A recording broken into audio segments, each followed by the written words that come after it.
Hey, what's up, folks? Welcome back to On Texas Football, and welcome back to another edition of Football Theory. This edition of Football Theory at On Texas Football is brought to you by the folks over at MyBookie. Make sure you're in the game with MyBookie. Play any matchup, hundreds of college player props and more over at mybookie.ag. We'll give you some more details about that in a second. But first, let me introduce the coach, former high school football coach at Burnett, Capel, Brownwood, Rotan, also Belton, played college football at Abilene Christian, but also coached there of multiple stints and was on the University of Texas coaching staff for multiple head coaches. It is our coach, Bob Shipley. What's going on, Coach? Also, ShipleyRanches.com. Don't let me forget that. Hey, I'm doing good, and I ain't looking for any gay bikers today. Look, I got my hearing aid in. I can hear you now. Coach, I've been getting people been hitting me up about that all week long. Me too. They're like, I thought that's what he said too.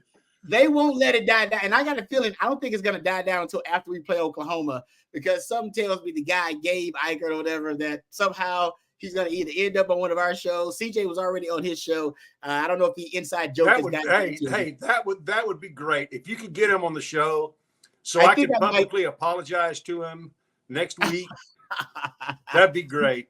All right, Coach. You know what? I'll work on it. I don't know if he'll answer. I don't know if I'll hit him up in the DMs. I don't know if he'll answer me, but I will do my best. And I'll ask CJ too, because CJ actually had he was on this show, so maybe he'll return the favor. Well, anyway, it was an innocent, innocent mistake, and I find myself making a lot of those at my age. Oh man, Coach, I make a lot of those myself, so trust me, I'm not judging, Coach. It was definitely the funniest moment that we've had on the winning drive. There's no question about it. And it came naturally, right? It would Coach didn't. I'm sorry. I thought you said gay biker, a guy like, Texas. For those who might have missed it, go check out our Monday show, the Monday winning drive, and then you'll get the inside joke. And trust me, it's a guaranteed laugh, though. I ain't gonna lie to you. It will make you laugh. I went back and watched it too. It's hilarious, even the second, third rewatch. Matthew said you can see that look on my face like, what did he say? Gay biker? No, his name is Gabe Eicher. Gabe Eichard. But you said Gabe Eicher. I talk really fast. My wife accused me of it. She said, you need to slow down when you talk. So I knew I was running through it, and I could easily have said Gay Biker. I thought it was somebody that was just making fun and had a fun handle, that they use on Instagram or whatever. I didn't know. I would like to ask him why he thought that. Oh man. I really want to ask him why he thought it was such a brilliant idea to run at Anthony Hill. I would like to ask him about that if we can get him on the show. But hey, he said that was part of that's why we brought it up. That was actually the gist of. He said I would run it right at number 0. He did. Well, he must see something that we don't, and that'd be good. I'd love to talk to him about it.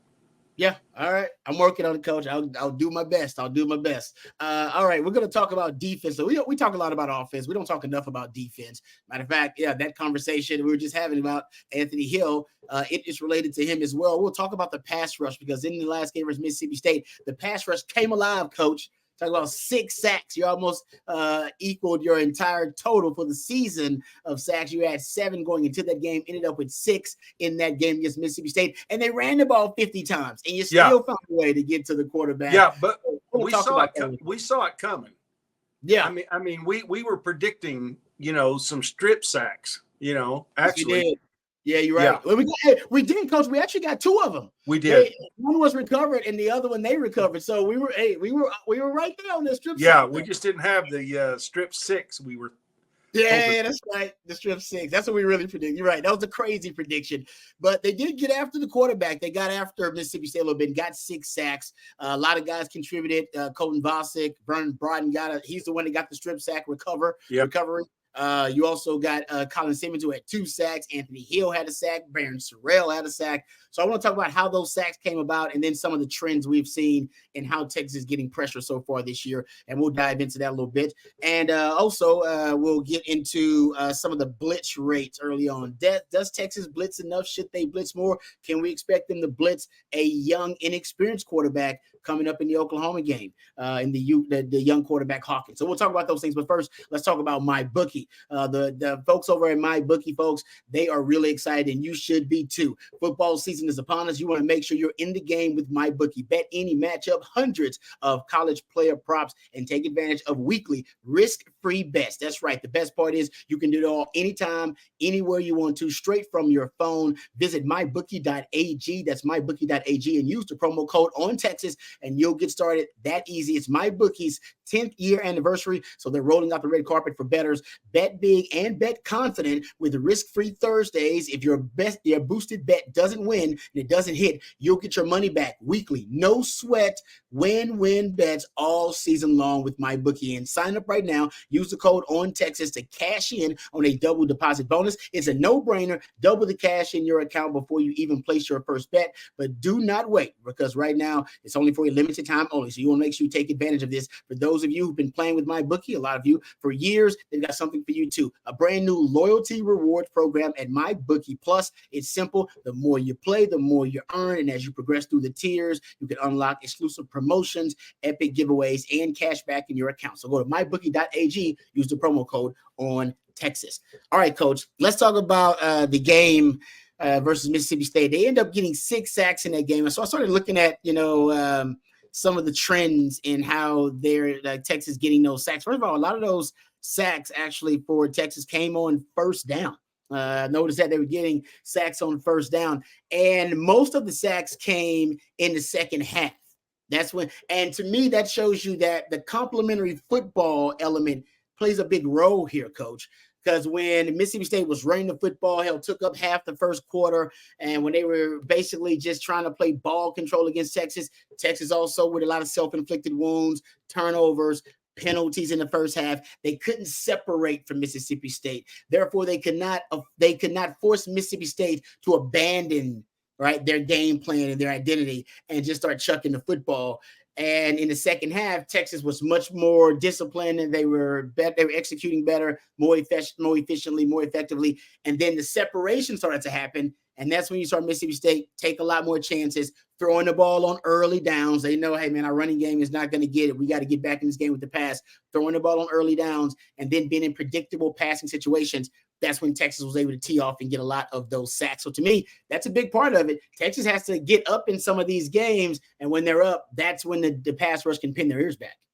Yeah, that's exactly right. And I think that it would have come earlier in the game had we not fumbled the ball down going into the red zone, our second drive.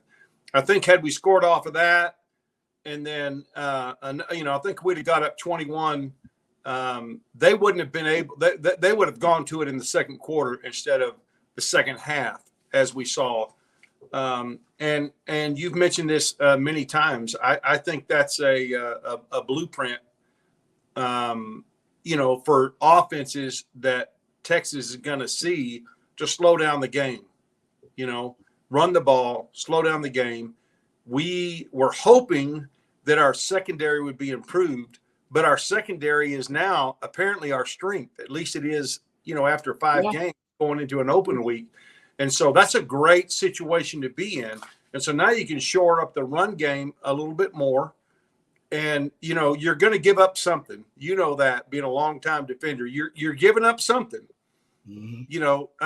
Defensively. And so if we can continue to keep the offense off balance and get a lead on them early, then it kind of plays into our hand and what we want to do defensively, in my opinion.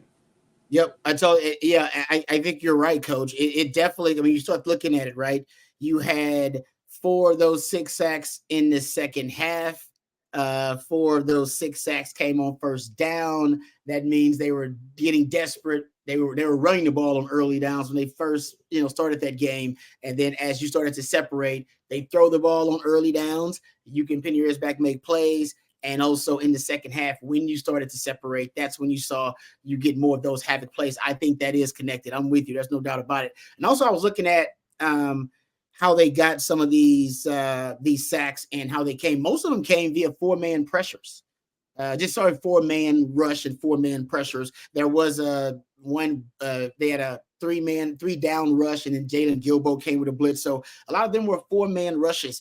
They don't, the definition of blitz is, sending, in my opinion, sending at least 5 guys, 5 or more players.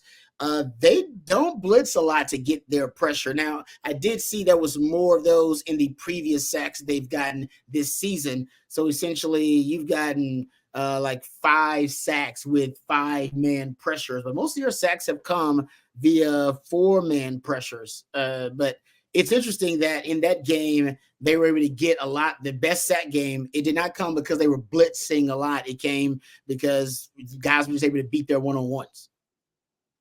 Yeah, that's exactly right. And I think if we can we obviously knew that first down was a down they were going to take a shot, occasionally in the second half, especially, and we were able to exploit that.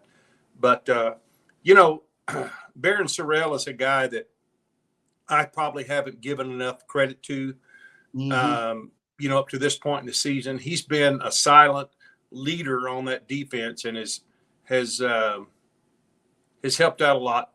He doesn't necessarily have, the sacks maybe that Colin Simmons. Yeah, Colin Simmons might have, for example, but he's doing his job, and you have to understand that sometimes if your job is to attract blockers, you're an unsung hero. And that's what Barron is doing. He's attracting block, which is the same thing that's going to happen. It's going to happen to Simmons. He's going to be a guy Colin is going to be attracting blockers, which is people are going to say, well, if they're going to beat us, they're not going to beat us with that guy. So they're going to put another guy on him to chip him or whatever.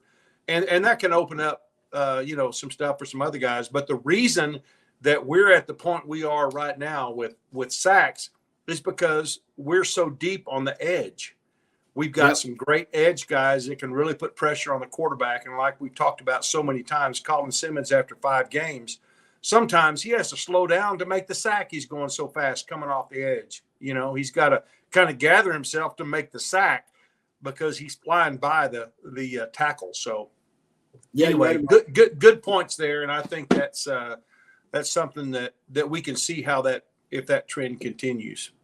Yeah, to your point, Coach, I mean, Vernon Broughton was the first, I believe, D tackle that ended up with a sack this season. Before that, it was Barron Sorrell, Colton Vosick, Colin Simmons, all your edge guys who've been able to make those plays coming off the edge. So I'm with you. I think they're just really deep on the edge, and we haven't even seen Trey Moore really assert himself. I originally said that you had 5 of their sacks that came from 5-man pressures. Well, I counted 6 in my notes, so you're pretty close to half throughout the season of your sacks coming from 5-man pressures. A lot of those are added, kind of that delayed additive pressure from the linebackers. Coach, you ever see that? Sometimes LaFau has a sack like that where he basically comes in late. Either the running back ends up blocking, so he adds himself to the pressure late and ends up getting the sack. So I'm not sure if he's a spy or originally if that's the pressure, but they have a couple of sacks like that as well. And I kind of counted those as 5-man pressures because you ended up with 5 guys actually going after the quarterback.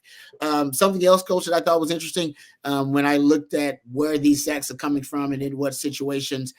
So you do have a lot of, we had a lot of them come on first down versus Mississippi State, but I've seen 5 on money down, so 3rd and 4th down among their sacks, and 5 have come in the NASCAR dime package where you have 3 edges on the field. Barron Sorrell bumps inside, and then they have Colin Simmons, Trey Moore on the outside, and that's when you have your 6 DBs. That's part of the dime package. So I've noticed that 5 of the sacks have come in that package. That is I love that when they get in the situation where they can use the NASCAR dime. We saw it again versus Mississippi State, and actually 3 of their 6 sacks actually came when they were in that NASCAR dime versus Mississippi State. It allows you to put a lot of your playmakers on the field at one time. You just said it, Coach. We are probably deeper in the secondary than any other position, it would seem like now.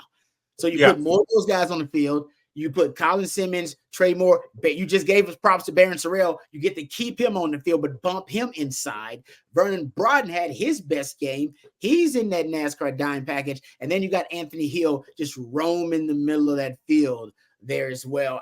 That might be my favorite package we've seen so far from Dunny Nance. And I think it might be one of the most effective. I count 9 havoc plays out of that, splash plays by the defense out of that package so far this year. And they don't get to play it that much. Yeah, I think it's something that we're going to wind up seeing more of as we progress into the meat of our schedule. I think we have not shown everything that obviously we're going to do defensively. I think we've done what we've had to do to beat the people that we've had on our schedule. But I know there's some stuff that they're saving for Oklahoma. I know there's some stuff that they're saving for Georgia. So we just have to trust the process that we got the W. That's what we needed. Maybe we didn't show as much as we could have shown, but that's a good thing because we were able to do it with, within the parameters of our dime package, our NASCAR package. And that's exciting because I really think, as we've talked about, Nansen is making a good impact, a big impact on our defense. And I think you're going to see that as we get into the meat of our SEC schedule. Yeah. My favorite among the NASCAR dime is the schemes that they're kind of implementing, which I think are creative collaborations with PK and Jansen. They also are using some of the 3 high safety looks at times too. I've been tracking third and longs. Texas has defended so far this year 36 third and longs, basically money downs and longs. That was a 4th down and long too, so I threw that in there. But out of those 36 plays of 3rd and 4th or long, Texas has used the NASCAR dime and the 3 high safety look on 25 of those occasions. And they've only allowed 2 conversions, basically of 3rd and long so far this year. They're great on 3rd and long. Yeah, that's amazing. It's an amazing statistic considering where we were last year to this year. As we said many times in the offseason, just trust these coaches. They're not knuckleheads. They know what they're doing. They're there for a reason. They're going to correct whatever needs to be corrected. We have the athletic ability at each position as long as we're in a good scheme to take advantage of things. And I think we are. And I think as we've said, as our schedule progresses, we have an open week this week. I think you'll see more and more of that and more blitz situations that we're going to throw at people that maybe they haven't seen yet. Yeah, blitz rates are probably hovering around 20% based on Pro Football Focus numbers. You were at, for so far this year, 22%, 19%, 24%, and like 16% blitz rate. So Texas doesn't blitz a lot, and they don't need to right now. They're getting a lot of pressure with just four-man pressures, but maybe that's something they change up. You got to break tendency in big games. Maybe that's the tendency breaker versus Oklahoma. Yeah, you bet. All right, Coach, good stuff. Before we get out of here, let me remind you, go over to mybookie.ag. Remember, use that promo code ONTexas right now to cash in on a double deposit bonus. It's a no-brainer. Double the cash in your account before you even place your first bet. But don't wait. You can only do that for a limited time only. And remember, check out MyBookie Plus. The more you play, the more you earn as you progress through the tiers. You can unlock exclusive promotions, giveaways, and you can get cash back in your account as well. That's mybookie.ag with the promo code ONTexas. Thank you very much, Coach. For all the wisdom. We appreciate it. Thank you to Matthew behind the scenes as well. Thank you to our sponsor, MyBookie. And thank you to all of you guys for listening and watching. And until next time, for the folks here at On Texas Football, hook 'em horns.